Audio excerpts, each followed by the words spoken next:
you will hear Professor Chen and 3 students. Professor Chen speaks first.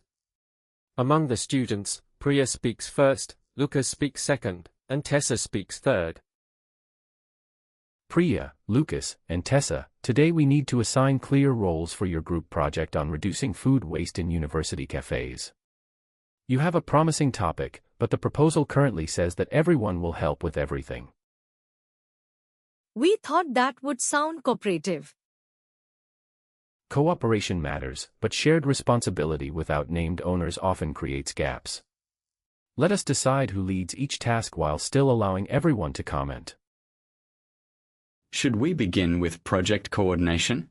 I can attend every meeting, although I am not always good at reminding people about deadlines. I can send reminders. I already use a calendar app for another group. Sending reminders is useful, but coordination also means checking which tasks depend on earlier work. I am comfortable maintaining timelines and noticing when one late task will affect 3 others. That is a stronger reason than simply being available. Priya, would you take responsibility for monitoring deadlines and linked tasks? Yes. I will maintain the schedule, record decisions, and flag delays before they affect the next stage. I will still add my design deadlines to the shared calendar, so Priya does not have to chase me. Good. Coordination does not mean completing everyone else's work. Next, who should lead the quantitative analysis of the student questionnaire? I can build the questionnaire because I have used the online survey platform before. However, I have only done basic calculations. I am comfortable with spreadsheets, but mostly for budgets rather than research data. I completed the statistics option last term. I cleaned a large dataset, checked missing values, and used R to compare groups. Processing the numerical findings would suit my experience. Then Lucas should lead data cleaning and analysis. Priya can construct the questionnaire, but Lucas must review the response options before the pilot. Agreed. Poorly designed categories would create problems that no statistical program could repair. What about the final presentation? I can edit the written report so the terminology remains consistent. I would rather explain the findings than design the slides. Visual communication is my strongest area. I can prepare the diagrams, create one slide template, and make sure the fonts, colors, and chart styles remain consistent throughout. That gives Tessa clear ownership of visual design. Each of you should supply accurate content, but she will control the final appearance. Please send me charts as editable files, not screenshots. Otherwise, I cannot correct labels or match the type sizes. Now let us examine your research methods. You propose an online questionnaire for students and interviews with cafe managers. The questionnaire can show which meals students leave unfinished and whether portion size influences their choices. I am not fully convinced about the manager interviews. If we ask managers which food is discarded and how often, they may simply repeat the same information as the student questionnaire. That would happen only if both methods asked identical factual questions. The survey can identify patterns in student behavior, while managers can explain ordering systems, storage limits, and why surplus food cannot always be reused. So the interviews should investigate operational reasons rather than produce another list of wasted items. Exactly. Lucas has identified a genuine risk of repetitive information, and Tessa has shown how to avoid it. Record a separate purpose for each method. I will add that distinction to the methods table. You also need a plan for audience questions after the presentation. Perhaps we should choose one spokesperson. That might prevent us from interrupting one another. One person may not know the detail behind every method. We could ask you to nominate speakers during the session. I will chair the session, but the group should manage its own subject knowledge. Then we can direct each question to the person with the relevant expertise. Lucas can answer about statistics, Priya about the questionnaire and schedule, and I can handle interview design and visual evidence. Another member can add a point after the first answer. That is more credible than one spokesperson attempting every answer. Tessa's suggestion should become your agreed procedure. We should practice those handovers during the rehearsal. Good. Let us now confirm the practical details. How many completed student surveys are you targeting? I wrote 80 because that seemed manageable within 1 week. 80 may leave very small groups when we compare students who live on campus with those who commute. I suggested 150. Can we realistically obtain 150 complete responses? Many people open questionnaires but stop halfway. That is the key distinction. Invitations are not the same as completed surveys. Invite more than 150 students, but set a target of 120 completed surveys. That supports useful comparisons without making the schedule unrealistic. I will change the target from 80 to 120 completed responses. I will prepare the data file for 120, but it can accept extra valid responses if we receive them. How many cafe managers will you interview? 4 managers would be enough if we select cafes with different menus. I proposed 8 because opening hours and storage facilities vary considerably. 8 interviews may be difficult to transcribe before our analysis deadline. Use 6 managers. That gives you some variation without creating an excessive transcription load. 6 is workable.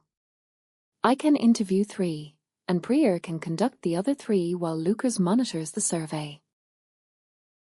Fine, but use the same topic guide for all 6 interviews. We also need a clearer shared file system. At present, articles and interview documents are mixed together. I created a folder called Sources, but that name includes almost everything. What about reading? That is also too broad. Create one folder named Evidence for journal articles, official statistics, and documents that support claims. Keep raw interview recordings in the restricted data folder. I will create the evidence folder and move only citable material into it. I will add a spreadsheet showing who checked each source and which claim it supports. When will you pilot the questionnaire? We plan Tuesday afternoon with 10 volunteers. I am supervising laboratory assessments throughout Tuesday, so I cannot observe the pilot then. We are all free on Wednesday after 2. Wednesday also gives me Tuesday evening to test the routing between questions. Confirm Wednesday at 2:30. 5 volunteers are sufficient for checking wording and navigation. You are not collecting final data at that stage. Wednesday at 2:30 with 5 pilot volunteers. Finally, where will you hold the full rehearsal? I reserved C12 because it has a large screen. I taught a workshop in C12 last month. The screen is excellent, but the hard walls produce an echo, and audience questions are difficult to hear. B14 has movable seats, a good projector, and acoustic panels.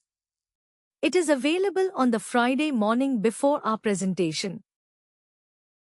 Use B14. A slightly smaller screen is less damaging than poor sound during a rehearsal that includes audience questions. I will cancel C12 and confirm B14 for 10 o'clock. I will bring a sample dataset so we can practice explaining one chart without reading from a slide.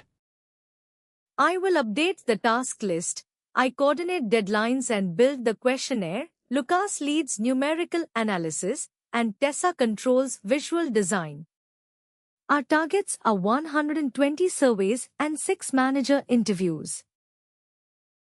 The shared source folder is evidence. The pilot is Wednesday, and the full rehearsal is in B14.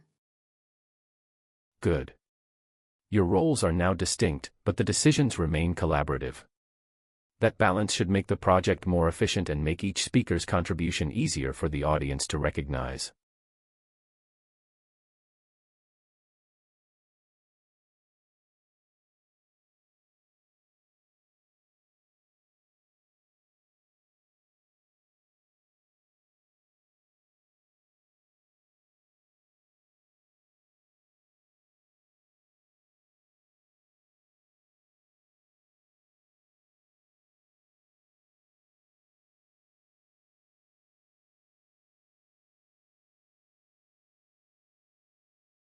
You will hear Dr. Okafor and 2 students. Dr. Okafor speaks first, Mai speaks second, and Jordan speaks third. May and Jordan, I have read the interim report for your study of the University Bike Share Service. The data collection ideas are useful, but the project needs a narrower argument. We suspected the introduction was too long. We included the history of cycling policy as well as details about the current docking stations. We can shorten that background and move some figures into an appendix. Do that, but length is not the central problem. Your research question asks whether the service is affordable, healthy, environmentally beneficial, geographically accessible, and popular with students. That is effectively 5 studies inside one sentence. I see. Shortening the background alone would not solve that problem. Exactly. A strong project examines one relationship carefully rather than mentioning several large themes without enough evidence. We could focus on whether students are satisfied with the service. Our questionnaire already includes a satisfaction scale. Accessibility may be more useful because several residence areas do not have nearby docking stations. Both are possible, but do not decide yet. First, let us review your participant sample. How did you distribute the questionnaire? We placed a QR code on posters beside the 3 busiest docking stations. We also shared the link through the Cycling Society. That explains why most responses come from people who ride several times a week. Occasional users may pass the posters without stopping, and students who tried the service once and rejected it may never visit those stations again. What does that mean for the evidence? Our current participant group does not adequately represent less frequent users. We need to recruit beyond regular riders.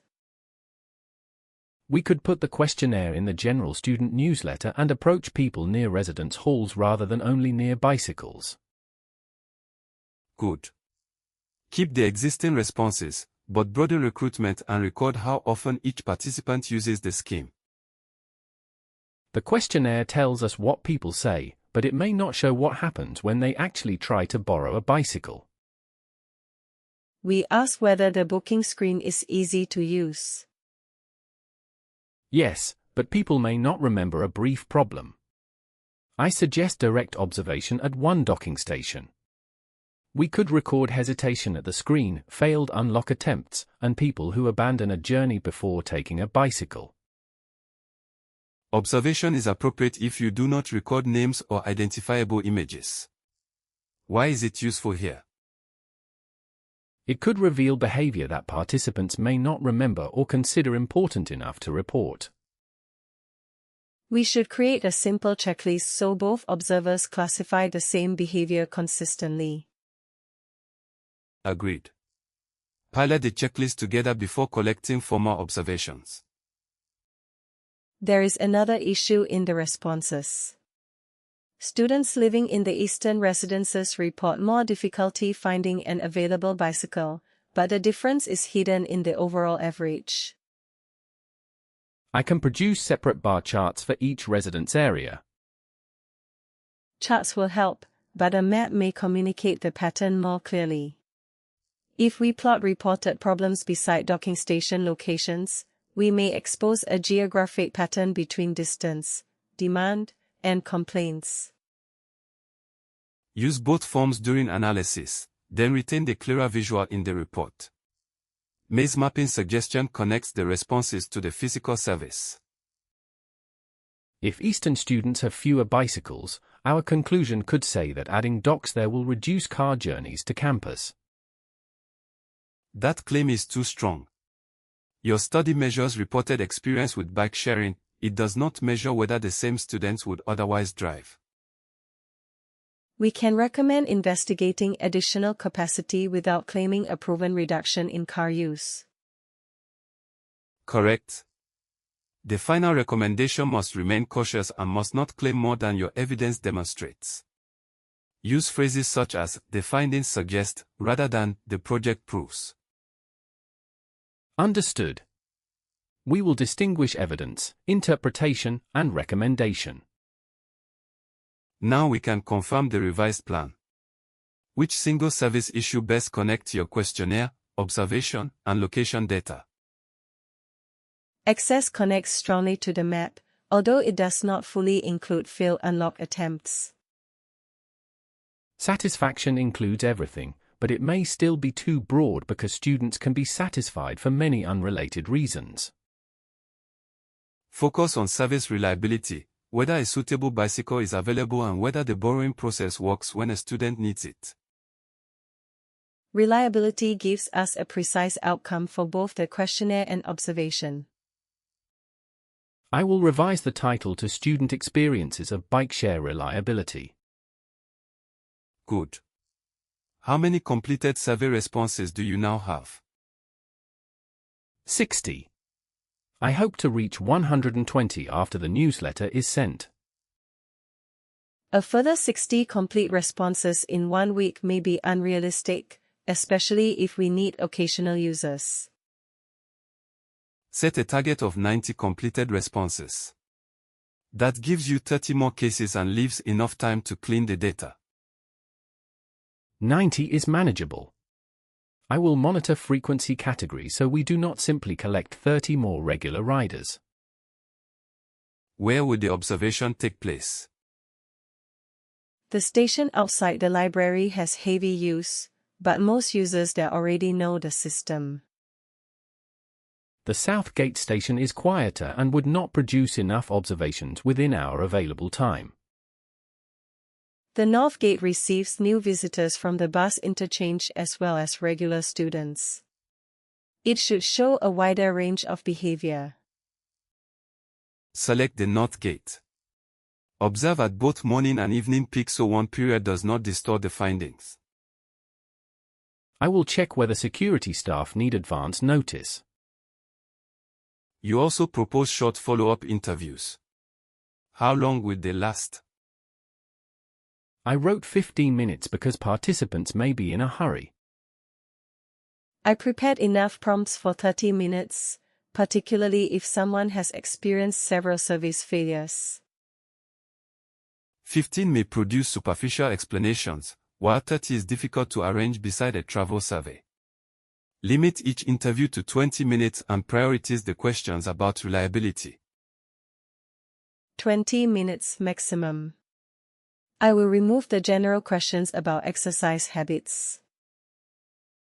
We can invite participants to a quiet study room instead of interviewing them at the docking station. Finally, when can you submit the revised report draft? We originally promised Friday, but the additional recruitment will not be complete. Wednesday next week would give us time to include every interview. Wednesday leaves too little time for feedback before the final deadline. Submit the revised draft on Monday.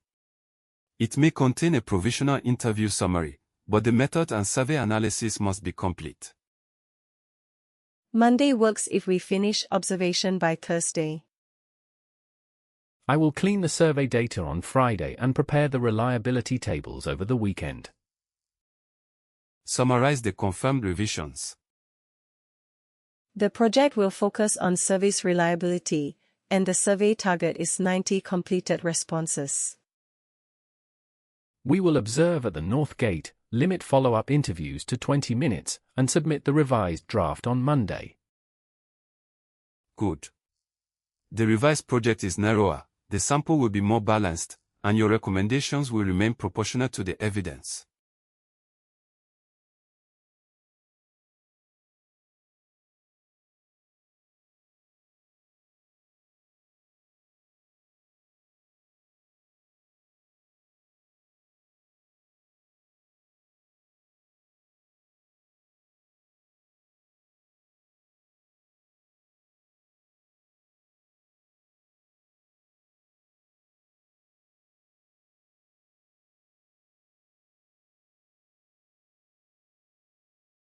You will hear 3 students discussing survey results.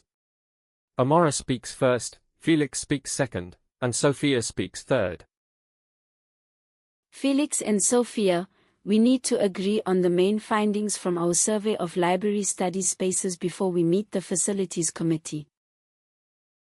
I have cleaned the questionnaire file and produced totals for each year group. I have collected the written comments in a separate sheet, but I have not interpreted them yet. Let us start with the sample.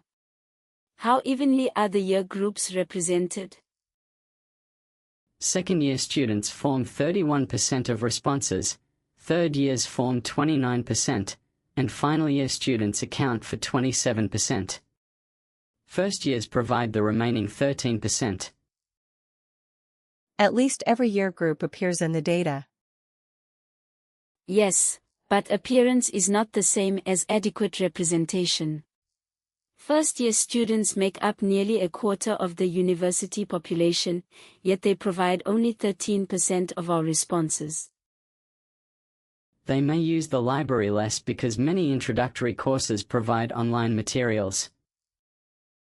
Possibly, but we cannot assume that. Our recruitment relied heavily on departmental mailing lists that first-year students may ignore. The response sample does not represent them sufficiently. We should state that as a limitation rather than adjust their responses artificially. Agreed. We can recommend a targeted first-year survey later. The overall satisfaction score is 3.6 out of 5, but the average hides a clear pattern. Is the variation between individual study rooms?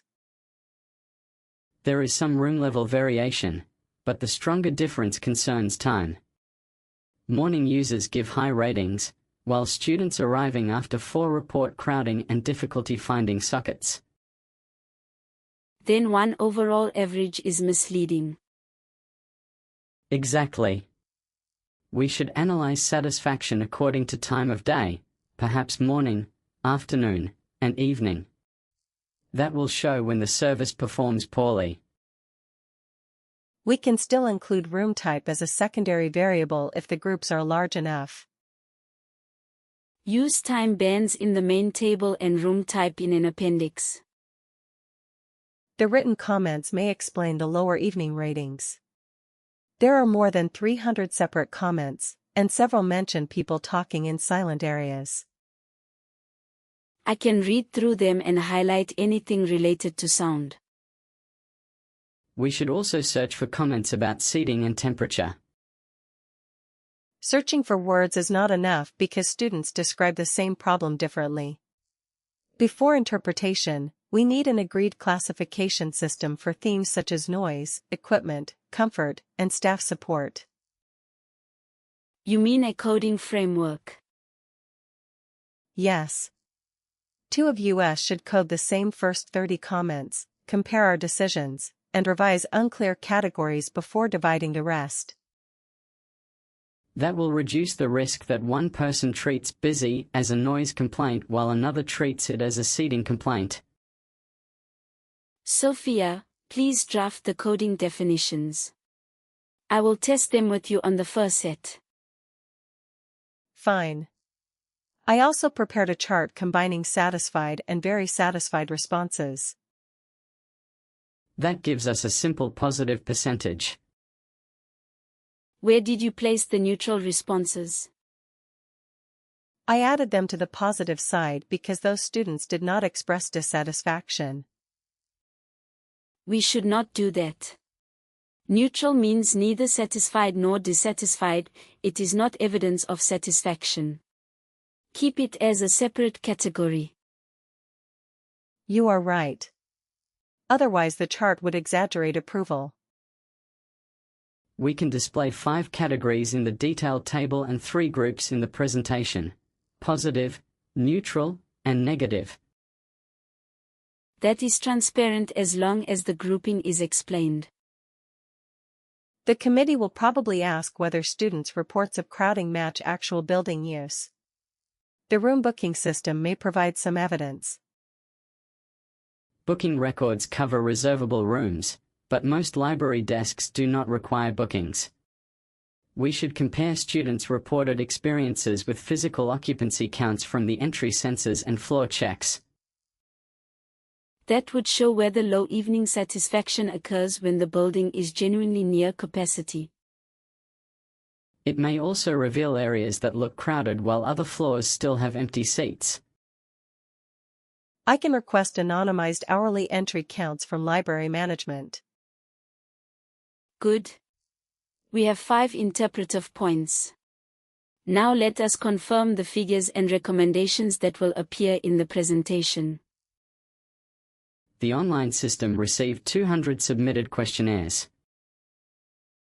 I thought we had about 190 usable responses after removing incomplete forms. That was my estimate before checking duplicates. 9 forms were less than half complete, and 7 entries were duplicate submissions from the same response codes. So how many valid questionnaires remain? 184. The 9 incomplete and 7 duplicate entries are excluded from the 200 submissions. We should label the figure as valid questionnaires, not total submissions. Agreed. Use 184 in every analysis table. Which complaint appears most frequently in the written responses? Temperature is mentioned repeatedly, especially near the west windows. Several students also request brighter desk lighting. After grouping similar phrases, noise is clearly the most frequent complaint. It appears in almost twice as many comments as temperature. Then noise should lead the findings section, with temperature and lighting reported as secondary issues. The committee asked us to propose a location for an additional quiet zone. The second floor already has some quiet desks, although the boundary with group tables is unclear. The 4th floor has spare space near the cafe, but announcements and food service sounds would make enforcement difficult. The 3rd floor has individual desks, no teaching rooms, and lower foot traffic. It is the strongest location for a dedicated quiet zone. I agree. We can recommend the 3rd floor and suggest clearer signs at both entrances. Record floor 3 in the recommendation table. We also need a visual showing how occupancy changes across the building. A bar chart could compare the 4 floors at one time. A line graph could show total occupancy throughout the day, but it would not show which floor is crowded. Let us use a heat map with floors on one axis and hourly periods on the other. Darker cells can represent higher occupancy. That combines location and time more effectively. Fine. The presentation will use a heat map, while exact counts remain in the appendix. When should we hold the next data meeting? I suggested Tuesday, but Amara has the committee briefing that afternoon. Correct. I am available Wednesday or Thursday. I cannot meet Wednesday because I am conducting interviews, and Felix is away on Friday. Thursday morning works for me. Then the next data meeting is Thursday at 10. By then, Sophia and I will have tested the comment coding framework. I will also request the occupancy records and revise the satisfaction chart so neutral responses remain separate. I will prepare the time of day analysis using 184 valid questionnaires and draft the heat map. Our presentation will therefore identify the first-year sample limitation, show time-based satisfaction, report noise as the leading complaint, and recommend a third-floor quiet zone. And we will distinguish survey perceptions from the occupancy evidence rather than treating them as identical. That should give the committee both a clear result and an honest account of the data limitations.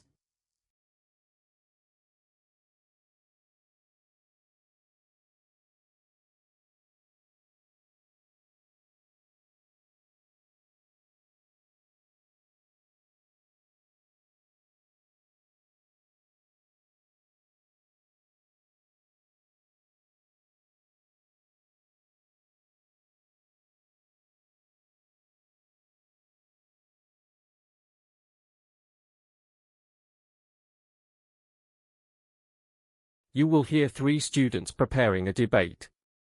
Paolo speaks first, Vivian speaks second, and Declan speaks third. Vivian and Declan, our class debate is next week, so we need to organize the case for replacing printed university textbooks with digital materials. The motion says universities should replace printed textbooks, but it does not say whether that means every book or only the main course texts. It also does not specify how quickly the change should happen. We can deal with both problems in our opening. Before presenting evidence, we should define the word replace as making digital editions the standard option while retaining print where there is a demonstrated need. That is better than trying to rewrite the motion during the debate. And it prevents the opposition from claiming that we want to remove every printed page immediately. Good. I will make that definition explicit in the first minute. What are our 3 main arguments? I suggest environmental impact, lower cost, and easier access to updated information. The environmental point needs careful handling. Digital books reduce paper use and transport, but the devices used to read them also require minerals, energy, and frequent replacement. We can say that most students already own a suitable device. Many do, but an honest environmental argument must still consider equipment production. Otherwise, the opposition can accuse us of counting the impact of print while ignoring the impact of technology. Could we compare the impact over several years rather than treating one device as if it were purchased for one textbook? Yes. A life cycle comparison would be more defensible, especially if the device is used across several courses. I will find a source that compares long-term use instead of making a simple paper versus screen claim. Access is another complicated issue. Digital text can be enlarged, searched, and used with screen reading software. Some students also remember information better from paper or simply prefer writing in margins. Preference matters, but I am more concerned about access requirements. A student with visual stress, migraines, or difficulty using a particular interface may still need a printed copy. Our policy should preserve that option. So we argue for digital as the standard format, not the only permitted format. Exactly. That makes the proposal inclusive rather than absolute. We should mention device loans as well, because students without reliable equipment cannot benefit from digital access. I will add loans and retain print copies to the policy slide. I found a report claiming that digital provision reduces textbook spending by 40%. Does it say whose spending falls? The total combines library purchasing and the average amount students pay for books. Then the percentage may be misleading. A university could reduce its own purchasing while requiring students to pay individual subscription fees. We must separate institutional costs from costs paid by students. We should also check whether digital licenses expire. A cheaper one-year license may cost more than a printed copy used by several cohorts. I will divide the evidence into university expenditure, student expenditure, and long-term license conditions. That will let us argue from transparent figures rather than one impressive percentage. What opposition arguments should we prepare for? We could list 5 or 6 easy objections and practice a short answer to each. Easy objections will probably not be the ones that decide the debate. We should begin with the strongest opposing point. Digital access depends on commercial platforms that can change prices, remove titles, or collect usage data. That is harder to answer than a general statement about liking paper. Exactly. If we can respond to the strongest argument, weaker objections will be easier. We can propose contract requirements for stable access, privacy, and downloadable copies. We should not pretend those protections eliminate every risk. We can say they reduce the risk and justify a gradual transition. I will prepare the policy response, and Declan can lead the main rebuttal because he has framed the opposition's case clearly. Fine. I will also prepare one concession so the rebuttal sounds balanced rather than defensive. We have agreed on the intellectual structure. Now we need the speaking plan. The debate rules allow a 4-minute opening statement. 4 minutes is the maximum for the whole first contribution, including the definition and our argument outline. We do not need to use all 4. 2 minutes would be concise, but it may not leave enough time for the definition and policy safeguards. Let us set the opening statement at 3 minutes. I can define our place, state our position, and preview the 3 arguments without rushing. 3 minutes is sensible. The remaining minute gives us protection if the chair interrupts for clarification. Which university should we use as the practical case study? I found a Bristol project, but it only covers one engineering course. York has a useful student survey, although the report does not provide licensing costs. The LEAD scheme covers 6 departments, includes device loans, and reports separate student and library expenditure. Leads matches all 3 of our arguments. Agreed. Use Leads as the main case study and mention the others only if we need comparison. When should our evidence summaries be ready? Thursday would give us plenty of rehearsal time. I cannot verify the environmental sources by Thursday because the life cycle report is only available through an archive request. Monday would be too late. Our first full practice is that evening. Then Friday at 6. Each summary should include the claim, source, limitation, and the exact slide where it will be used. Friday works. I will upload the environmental evidence and the strongest opposition argument. I will complete the access and cost summaries. I will handle policy design and the Leads case study. We also need a separate rehearsal for rebuttals rather than reading the prepared speeches again.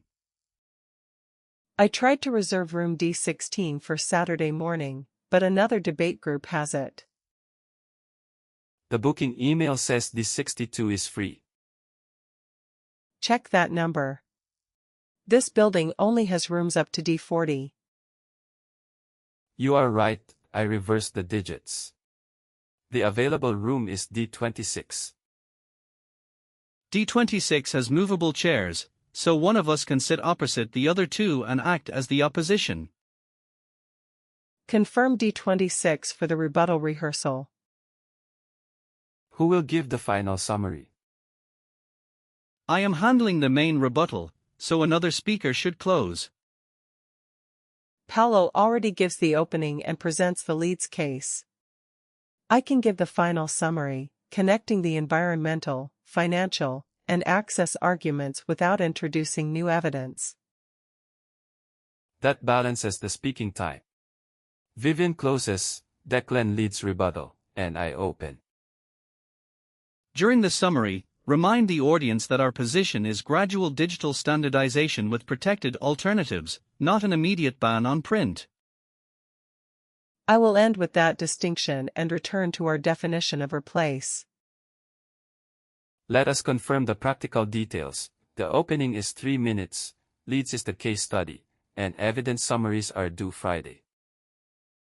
The rebuttal rehearsal is in D26, and we prepare for the strongest opposing argument first. I give the final summary, while print alternatives and device loans remain part of the policy. Good.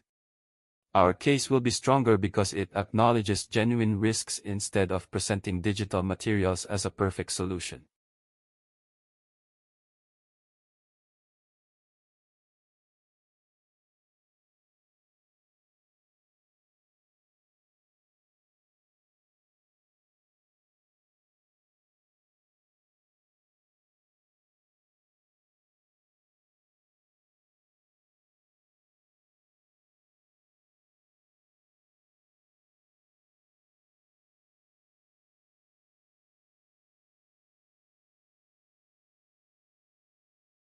You will hear 3 trainees evaluating a professional development course. Rena speaks first, Tobias speaks second, and Celeste speaks third. I am Rena. I work in community health coordination. I'm Tobias, from the Municipal Planning Office. And I am Celeste. I manage volunteer programs for a regional charity. We need to prepare a joint evaluation of the leadership course, so perhaps we should begin with the teaching methods. The course used lectures, online tasks, group discussion, and practical exercises. We should distinguish what was enjoyable from what actually changed our skills. Agreed. Enjoyment matters, but the evaluation committee wants evidence about usefulness at work. For me, the simulated situations were the strongest part. In the conflict exercise, we had to respond to an angry resident while protecting confidential information and keeping the meeting productive. The exercise was stressful. It was, but the pressure made it realistic.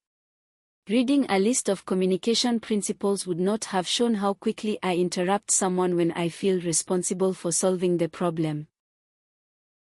The facilitator also stopped the simulation at key moments and let us try a different response. Exactly.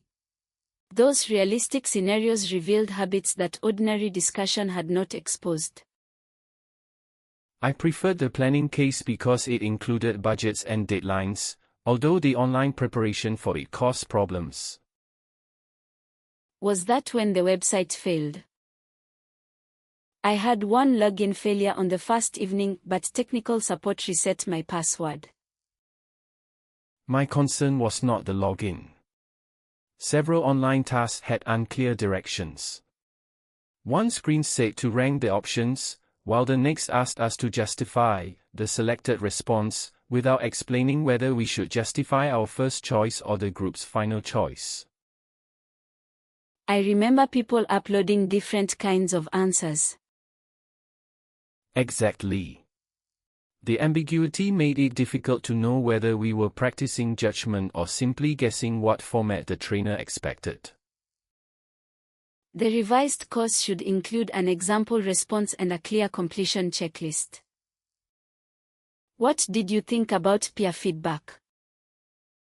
The review at the end was useful.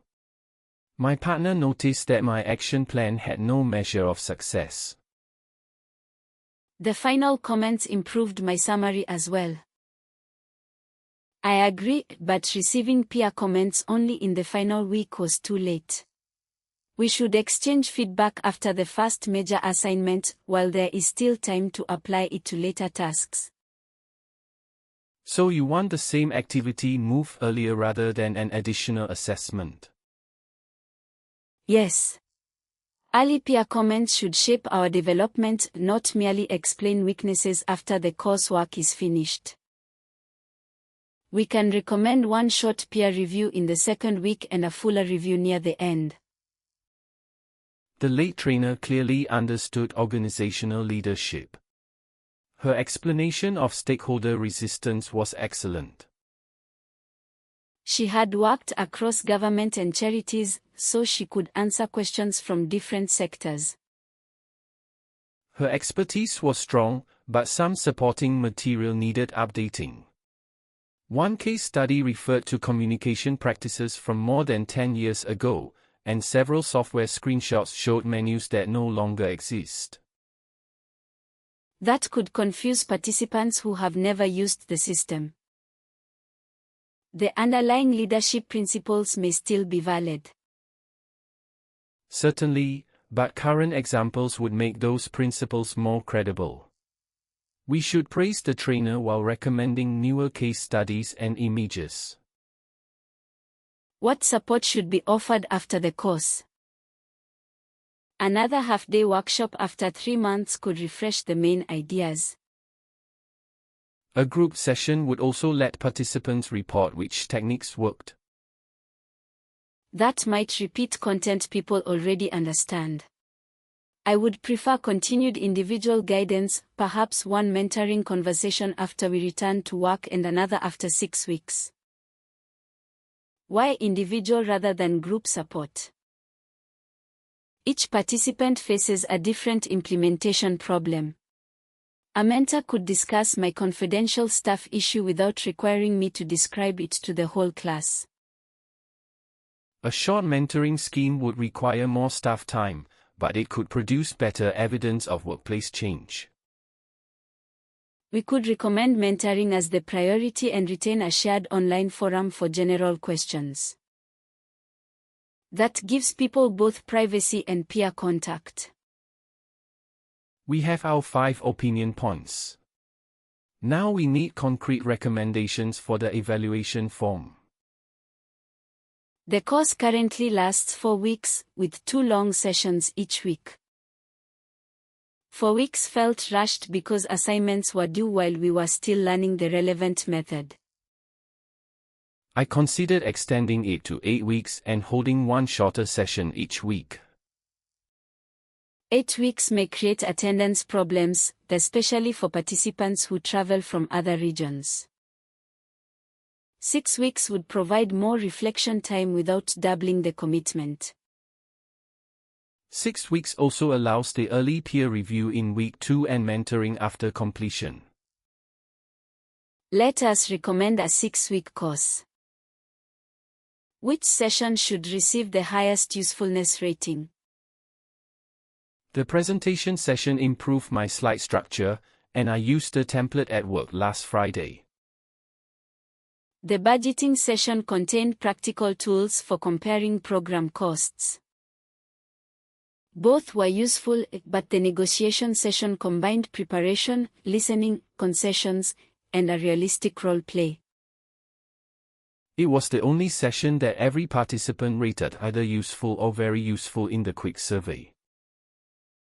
Then negotiation should be recorded as the most useful session. Agreed. We can mention presentation and budgeting as other strengths. Group size affected the practice sessions. We had 16 people in each group during the first role play. With 16, several participants observed but never took an active role. Groups of 8 would give everyone more practice. 8 would require twice as many facilitators and rooms. The provider may reject that recommendation as unaffordable. A maximum of 12 would create 3 teams of 4 within each practice group. 12 is a realistic compromise between participation and staffing.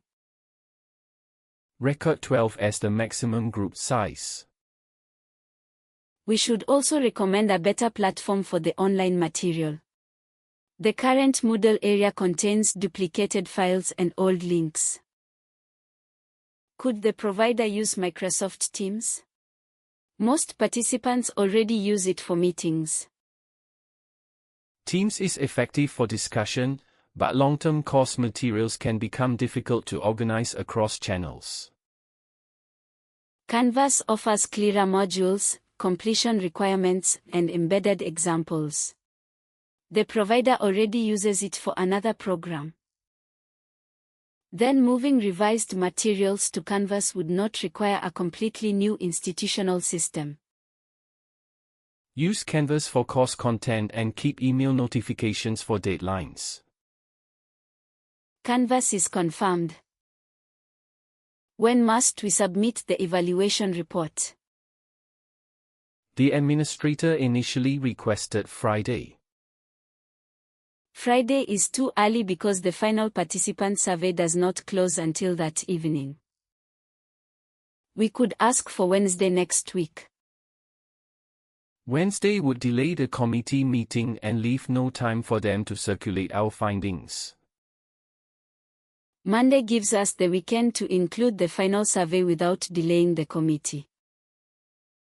I can edit the report on Sunday if you send your sections by Saturday afternoon. Monday is realistic. I will check the numerical ratings and group size recommendation. I will draft the comments on peer feedback, updated materials, and Canvas. I will cover simulations, mentoring, course length, and the overall conclusion. Let us confirm the decisions: 6 weeks, negotiation as the strongest session, and no more than 12 participants in a practice group. Revised online materials go on Canvas, and the evaluation report is due Monday. We will also explain that practical simulations and early feedback develop skills, while mentoring helps participants apply those skills in their own workplaces. That gives the committee specific changes rather than a general statement that the course was good. That should give the committee a balanced evaluation with practical changes they can implement.